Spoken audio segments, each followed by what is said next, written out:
things that look urgent, but they're not really urgent. They can wait. They can just, and sometimes just waiting it out, like a lot of these problems would be somehow resolved. You don't need to spend your entire day just figuring something out.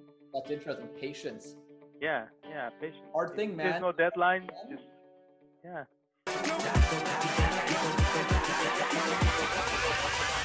Hold up.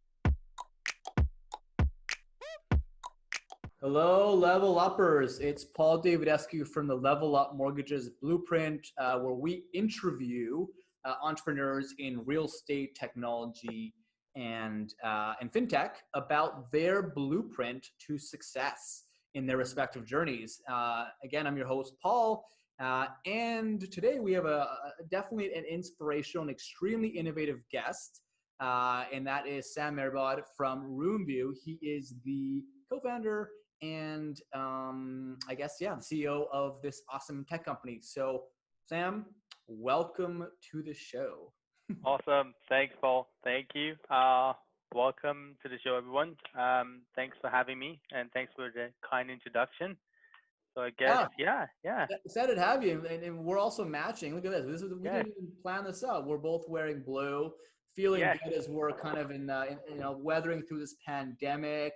But there's a lot of cool things we're going to talk about. And yeah, I mean, something that I think is really awesome about you, and I think what's going to especially help the realtors out there is like you started as a realtor and you have found a way to solve your own problem with technology.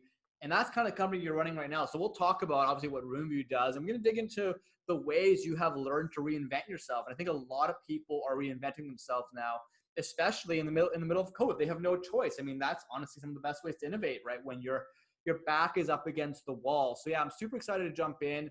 I mean, let's get right into it, man. First of all, actually, usually we break bread and do this. So we go to your favorite restaurant. Obviously, we're confined to be a bit more remote, but I asked you to have your favorite snack or coffee. So what are you drinking right now? Okay, my coffee's coming, so you have to wait like 5 minutes for that. It's coming. But Yeah. Okay. That's some suspense. We'll definitely ask you about that later on. I've got my green tea, which all is right. Okay. keep me wholesome. But yeah, really excited to connect, man. And I guess as a bit of an introduction to yourself, and also something that's on everyone's minds is how has COVID-19 affected the way that realtors sell with technology? Because of course, that's a large part of what you do. So tell us about your story, and let's talk about how has the game changed, and how should a realtor or even a business owner start to approach things a little bit differently in leveling up their business? All right. Okay. So a little bit about myself. I've been a realtor since 2011. So for a while now, and I've been in all kinds of businesses like related to real estate, and then I've always had issues just promoting my business as a realtor. Like I always say realtors have to look like a professional business, super polished, super creative ads and so on. But at the end of the day, they're just like one man businesses, like one man shows. Like and they have to look professional. They have to create original content. They have to create a lot of good things, and they don't have a lot of money and time. So that's exact. And there's how many of them in BC? There is more than to our stats. There's more than like 14,000, and about 9,000 are like 9,000 plus of them are active. So quite a bit. And then you got Ontario, 100,000 is what I heard recently. Yeah. So, no matter where you are, right? It's a crowded marketplace. So yeah, it's about differentiation, as you said. So I mean, and at the end of the day, it's a lead game, right? Like in the U.S., over 2 million realtors, close to 1 million of them, they did not close a single sale like last year. So it is a lead game, and it's all about like just grabbing that attention and engaging with your audience and kind of like just connecting with the audience and connecting with your network, right? There's a lot of other people that are targeting your audience and touch points, right? Yeah. And when we're looking at this, like it's actually funny in Richmond Hill in Ontario. For every 6 person of the general population, there's one realtor. So chances are, if you're in a crowd of like 50, you get about like close to 9 or 8 or 9 realtors in the same crowd. And the key question is like, how would you differentiate yourself? How would you get that lead? So yeah, what we do in RoomVu is like two things. Essentially, we create a lot of useful content for realtors. So we create like data-driven content that realtors can use. Like these are like mostly videos that they can just use on social media Okay. and just basically put their branding on it and kind of create as many as they want and just publish it to the social media and engage with them. And then the next thing is we do is um, we give them this ecosystem, so they have this landing pages and so on, so they can put the content in it and capture the lead. This is like a And the last micro thing, website, like a micro website where a lead goes it's like to. a profile, right? It's like Yeah. a profile, and then it comes with like lots of landing pages, so they can like ask their audience like how much is their home worth, like they can search the MLS the audience and things like that, right? And then at the end of the day, we also connect them with a lot of photographers and videographers in the industry. So we have like a mini Uber for videography and photography of properties. So we always have photographers in demand for like shooting listings and so on, VR tours, Matterport, and so on. But yeah, that's just in a nutshell. And yeah, the COVID-19 has changed a lot of things. Basically, I would say the real estate industry, especially like you don't have open houses, so your best bet to just attract attention right now is VR tours, Matterport, iGuide, all these products that are kind of just like gearing towards the virtual viewing of the home. Mm-hmm. And I guess the first thing is now realtors have to just really push hard to get the buyer's attention through whatever medium that is, and then um, try and make that actual appointment happen, right? Try and grab that buyer to come and view to that property, that specific property. And the other thing is at the same time when they appear tech savvy with using these technologies to other sellers would also want the same type of marketing for their homes, right? So Mm-hmm. yeah. So that's I guess that's the biggest change that has been happening in the industry over the past 3 months or so. Oh yeah, Yeah. 100%. And yeah, I've been hearing a lot about that, and I think there's a lot of things there that should have been there in the first place, right? I think Yeah. that Yeah. people should be more discerning about where they go view places. They should be looking at Matterport stuff before they go out and get chauffeured around. I think that is like it pains me when I see realtors that have to do that all day, and then something that the client could have seen on the listings or the website, they didn't look at it and like, oh, I wanted a patio. There's no patio here. It's like, could have seen the MLS listing, right? So I think it's good that both sides have to be more discerning. I think that's again very positive. Digging more into like I guess what you guys do, um, and how that empowers realtors to sell better. And for that case, home sellers, right, who are relying on the realtors to help them sell better, right? So and what sets you guys apart? Because there's a lot of photographers out there. There's a lot of different agencies around that. Tell me more about like the tech behind again this video that it seems like you kind of make out of thin air. You definitely use some interesting data to make this efficient. So yeah, I want to talk a bit about more the value props, just so that like a realtor can really or a home seller can really start to kind of see the magic here. Yeah. Well, the first product that we have that's really growing really fast, kind of like outpacing our staff here in Vancouver. But like essentially that product is the market update videos and market insight videos. Market And update. Okay. yeah. The whole thing is like every time a realtor sees a normal person, or the other way, like every time the public sees a realtor, they're like, "How's the market?" And the guy's like, "Oh, the market is up this way. It went up, it went down," and it's always a conversation starter, right? It's always that, and everyone is tired of talking about it at the same time. Right. So what we did was, and everyone wants to have a monthly update, but it's so much effort, right? So the first product we had was having a professional crewman just going and doing these market updates with realtors on site. But at the end of the day, there's only a few realtors that wanted to show up on camera because there's a lot of uh, things that have to happen at the same time. The weather has to be good. You have to be in a good day. Like you have to have the time and all that, right? So then like a lot of realtors just reached out to us and they were like, "Can you automate this for me? Can you just put the data, the graphics, and so on, put like a nice footage on it and put my branding on it and give it to me? I don't want to show up in front of the camera this month." And we're like, "Oh, this is cool." Yeah. So that's how we kind of just started, just like creating. Very nice. You saw a recurring problem, you productize it as you do, right? Okay, cool. Yeah, yeah, and so far we've seen the same problem in Toronto, in Vancouver, in Seattle, in San Francisco, and our market is growing over there as well. So like, Awesome. yeah, yeah. So you're streamlining that tedious process of having to pull a bunch of data, make a pretty report, maybe use Canva if you know how to use it, right? Or Photoshop, and also digging into a bunch of reports. And you just kind of like, you've got a bunch of data points for certain hyperlocal areas, and you just pop out a report. When you think there's also a video component, is that to like Yeah, visually show what's happening, or is that yeah. It's basically keeping it under a minute, and we have proprietary technology to just basically create these amazing graphs, amazing animations, and so on. And then we create a report in like a very fast time, and then we just ship it out with the Realtors branding. They can customize like colors and things like that on the report, and then they can email it, they can send it, and they can do all those things, right? But that's the idea is that you don't have time, you don't want to spend too much money. Here's a report for you, and go and talk to your audience.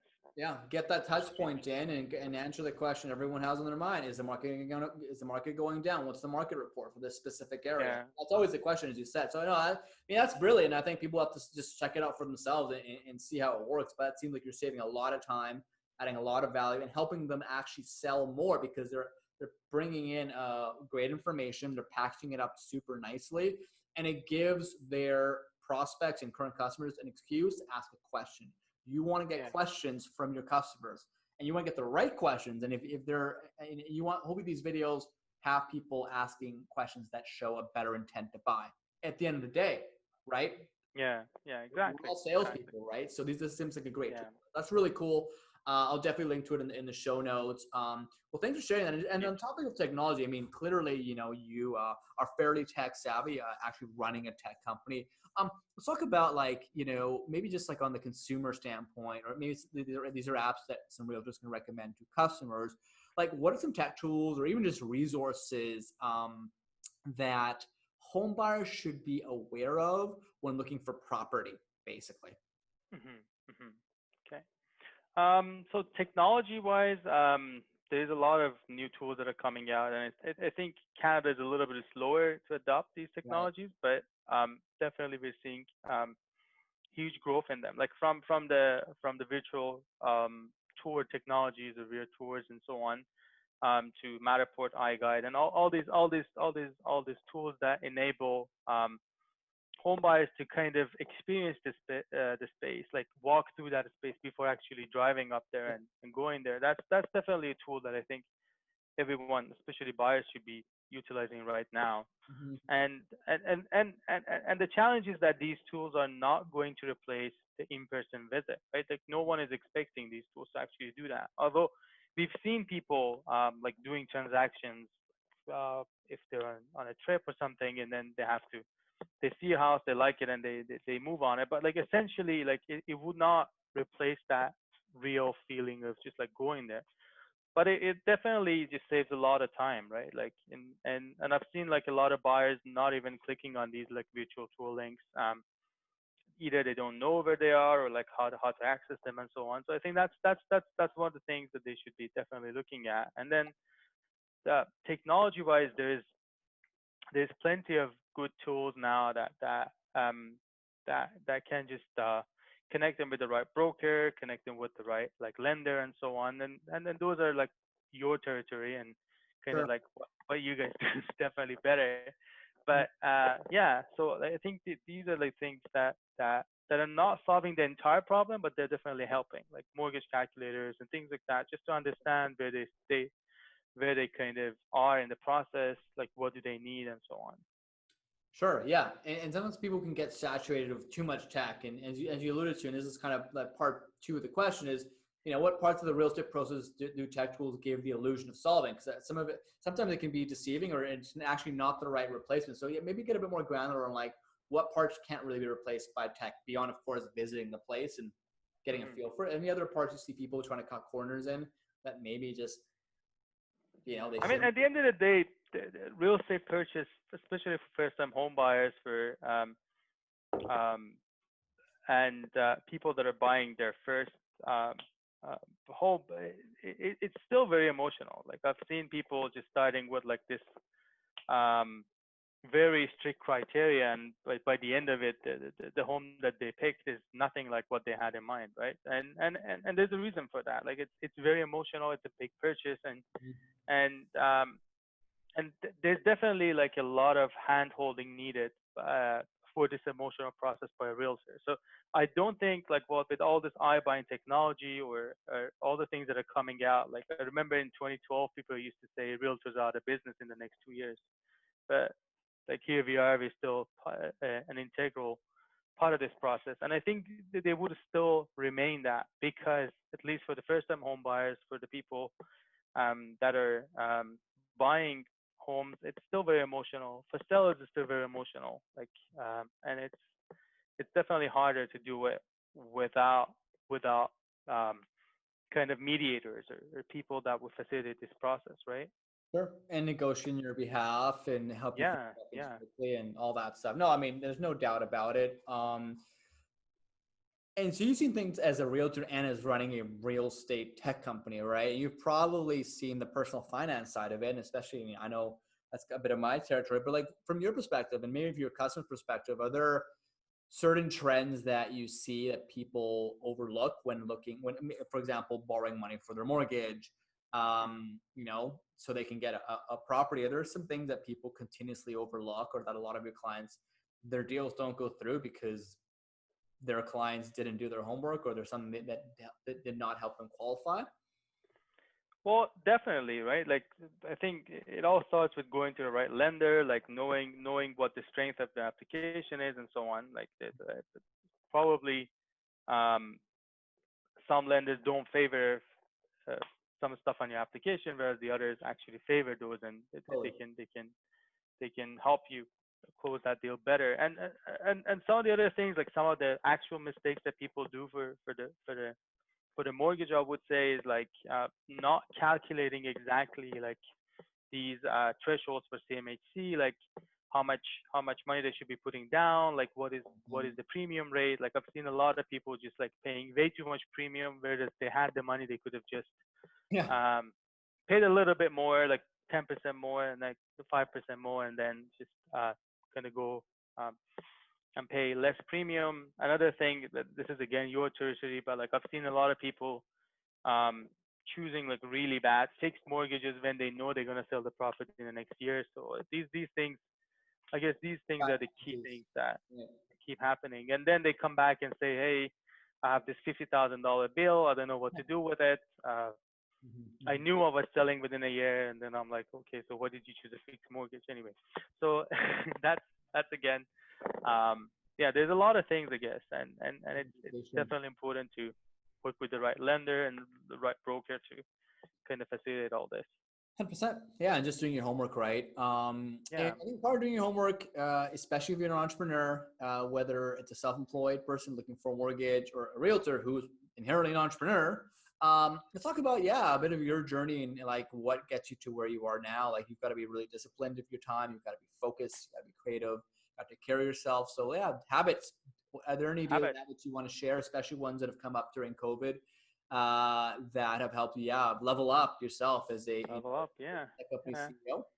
I guess the best thing that happened to me last year is the book Atomic Habits. I think everyone has read it by Atomic now, but Habits, James Clear. yeah, Yeah. yeah, I haven't read it yeah, fun enough, but I've yeah, yeah. Super podcasts good on book. the The concepts. whole book just keeps telling you, just pick one habit, stick to it, Yeah, and start doing it until you get a habit of it. And I think for me that's been running. So since February I started like running like pretty much 4 times a week, and nice. now it's been part of my kind of like daily ritual. Like it's just so good. I love running now, and it's Get an endorphin high. You may be more creative a little later oh on. yeah, yeah, Better. yeah. You get some alone time with yourself as well. Like you Yeah, get to just listen to good music, focus on your thoughts, and kind of get ready for the next day. great. And yeah, yeah. So I think that's one of the things that, especially with COVID happening, I couldn't do anything else. So I was like, Yeah.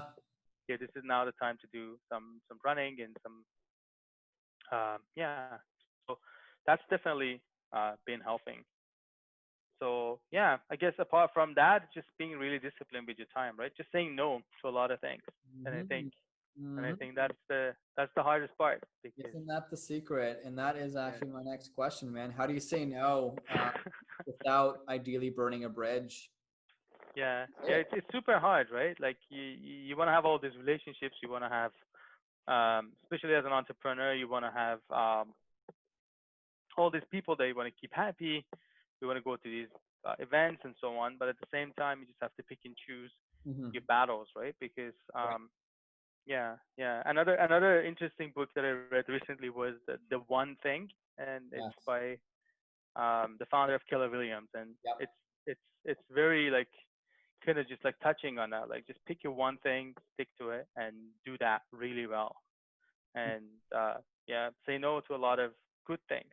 And most things are really good, right? Like there's extra income, there's this, there's that, and you have to just kind of say Mhm. no to them and delegate and go move forward, right?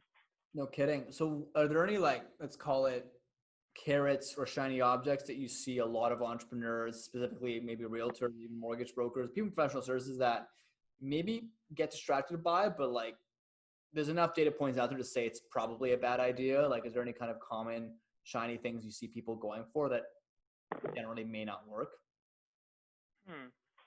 I guess there's a lot of them, right? Like the first thing is probably that for realtors, I would say that deal out of town, like for like 400K, like stop chasing these little things because like you would you would possibly go to I don't know for Vancouver, you would possibly go to Squamish and sell a 400K home, but the chances are you're spending a lot of your time, a lot of things planning. Like you have to learn a new neighborhood, you have to do all these things just to get into a new kind of territory. Oh, And God. by the time you're finished, you're like, was this really worth it? So I could have just Right. referred the client, right? Or same with like I've seen a lot of residential realtors do commercial deals, like Right. Different ball especially game. like lease agreements for like you have to read 50 pages. You don't know what's going on. Like Yeah. yeah, yeah. So like just kind of like having that focus and that carrot, that shiny object is always I think it's one of those. But like yeah, there's possibly a lot of these things, right? Or Totally. yeah, It sounds like the theme there is that people chase money, but don't realize that there is large economies of scale they will not hit unless they do it consistently enough. And therefore, and they probably don't even, they don't budget how much time and effort it's going to take, where there's a huge opportunity cost if they dial in their sweet spot better, right? They work more on yeah, customer experience, so they just really own an area more. They market themselves better in an area that they're already starting to build a niche in. Maybe it's grossly underestimating how much time it's going to take to do a new skill like commercial lending and or a new area versus that time could have been invested in just dialing in their already well-oiled machine. yeah. Just tapping to existing referral networks, just building relationship with those instead, and doing that rather than just like going into a completely new territory, um trying to kind of go there. Like I have a fun experience. I was trying to like I was tapping into being it like a bit of a DJ, and I got some Awesome. songs. I started mixing it, and I spent like a day. And by the end of it, I was like, holy cow! Like this is so difficult. Like it's so difficult. And there's so many good songs out there. Like why would I want to waste my time just like trying to be a good DJ? Like there's just so many other good ones out there. Like it's enjoyable, but by the time you actually get something decent out of it, it would take forever. So Oh yeah, I yeah. and do you mean like Dead Mouse style? Like, would you want to produce stuff as well, or is it Yeah. I wanted to do that, but then I realized like this is taking my entire Sunday, and then just I will have to probably do many more Sundays to produce something good enough. you gotta want enough? Well, and so do you think like Cubase, for example? And my brother actually he produces some electronic music. He's currently in law school right now, but he always had a passion for that, and I think for him it remains a passion. But he's seen some ways to eventually monetize that. But he loves that stuff. He revels in it, right? So I guess that's almost Yeah, like, at what point can a hobby turn into a business, and is it worth it? In a lot of cases, probably not, right? yeah, yeah, That could be another distraction. I know some things I sometimes mix up, like can I monetize this? And sometimes, I mean, maybe you can, but is it worth it? Who knows? But Yeah. that's interesting. Yeah, that's cool. Well, hopefully at least use that as an outlet. And going back to ways that you stay, like I just interviewed someone recently, David Jens from Merchant Advanced Capital or Merchant Growth, they rebranded. And he's like, yeah, when I'm stressed, I'll take out the drums and just jam out at home. And it's just more for stress relief. Maybe for this, it's a way to kind of give your mind some space. Like back, it's almost like you're running in a way. I don't know. Right? I don't know. Yeah, exactly. So is that?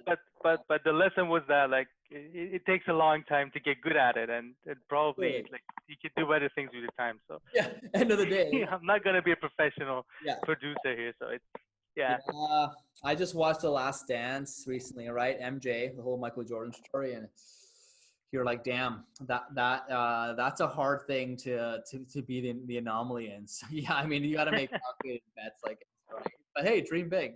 dream big. That's cool. Yeah, nice, man. Yeah. It's a balance. I think it's super interesting. So you've talked a bit about, you know, the way you stay disciplined. Yeah, more around like actually the way that you say no. Let's again. So with that, like, do you set like calendar reminders and like do you block out time in advance? Like something I do is I'll be like, oh, my business coach says I need to be doing this, so I can't do that. Like, do you have any more actual like tactics, questions people can ask themselves, or even ways to deliver the no? Someone said I talked to recently, not now. Use a lot of not now. Oh, that's good. No, do you have any kind of like anything comes to mind before we move on to the next question? I guess just like not agreeing. Yeah, exactly. So just keep saying not now, and then like automatically a lot of these things would just go away, and then you can focus on the big picture stuff. Because there's always enough things to handle. There's always like a million things that you have to handle, especially as a self-employed or an entrepreneur or like all these like roles. Like there's always a lot of things, a lot of paperwork, a lot of things that look urgent, but they're not really urgent. They can wait. They can just, and sometimes just waiting it out, like a lot of these problems would be somehow resolved. You don't need to spend your entire day just figuring something out. That's interesting. Patience. Yeah, patience. Hard thing, man. There's no deadline. Just, you know, commission only job, like people are anything but patient, right? So, but some things, yeah, it looks like you let them fester a little bit. And I guess if they're brought up enough times, it's actually something you should really address. So maybe letting it stand the test of time, whether it's, requests people are giving to you or an idea that you have, but you keep seeing an opportunity. Like it's an interesting balance, man. That's when you can show some really black magic stuff, man. Like it's, I think it's, all of these sound easy. Like I tried this time tracking approach once and it was a disaster. Like I was supposed to keep keep a calendar like by the hour on my desk and then just like fill out the entire week and then see what I spend most of my time on, right? And then it did not go well. Like by the end of the week, I had like most of the calendar empty, and I forgot to write it down. And then it's hard, man. I was like, and then I do a lot of that actually. And what I found is that have you ever heard of the harvest timer? Yeah. I harvest time actually most of my day, and I've gotten pretty good at it, maybe because I'm a bit OCD. But yes, the thing is like do something, and like if you can find an easy way to do it, great. But then like, is it actually something that you're going to look at and improve? Is it actionable data, right? It's something I catch myself like I'm actually not really looking at my time at the end of the week and like why am I tracking in the first place? But I've got a weekly planning process where I do force myself to do it. And I think there's a lot of value there. But at some point, once you kind of have a good enough analysis to make it a big decision, hopefully that's worthwhile, I think that's when you can maybe like ease off doing something like that or cut certain parts of it. But yeah, harvest is actually pretty good for that. And I find that blocking and tackling, like thing is, man, like there's so much spontaneity that comes up, especially as a realtor, so much shit comes up. You don't have a lot of, I think people crave control. And I know I do. A lot of things are out of your control, as you back to your point around let time dictate what's going to happen. Be flexible. Those are all things that I think are really hard for someone to fathom until they kind of just, I guess, have more faith. It's about having faith, right? In things working out. But yeah, there's something to be said about being deliberate about your time, but it has to fit your personality. It has to be a really burning need to do it at the end of the day too, right? So, but it's cool that you experiment and you kind of see what works for you. And again, I'm super OCD, and maybe that could be a problem that I'm tracking my time all the time. It can definitely, it's a slippery slope when you're like starting to track time that like maybe isn't even work related. So I hear you, man. I think the key is just like pick something that you want to work on for the next hour, and don't let any other task come up, and then just like focus on that. I think that has worked the best for me, at least. Yep. Turn off notifications on your phone, your laptop. Put your phone head down. Some people go as far as putting it out of office, sort of like talk to you in the afternoon. Or I mean, there's another book called Deep Work by Cal Newport. Haven't read it yet. Heard about it 1,000 times over, and he's all about how to get into that really deep state of flow, especially if you're a writer, right? They'll block out days, right? Some people go as far as doing the meditation retreats. Again, it's all about creating space and being really focused, and that's a hard thing in the real estate industry, honestly is. So how do you create those boundaries? And usually it's in the morning or late at night. Let's face it. Yeah, I mean, especially if you like, I always say in the real estate industry, like you have 10 minutes to call a customer back, and that's it. Like you've lost that customer. Yeah. If you haven't done that in the next 10 minutes, like most likely you're losing that customer. And I've seen that like on and on. Like I even see it with our realtors on our landing pages. Like I've seen realtors that do follow up when a lead comes to them, and they love it, and they connect with them. And I've seen a lot of them that just like kind of letting it go. And at the end of it, we do follow up with them. We're like, did the realtor call you back? And they're like, oh no, it's been a week. Yeah.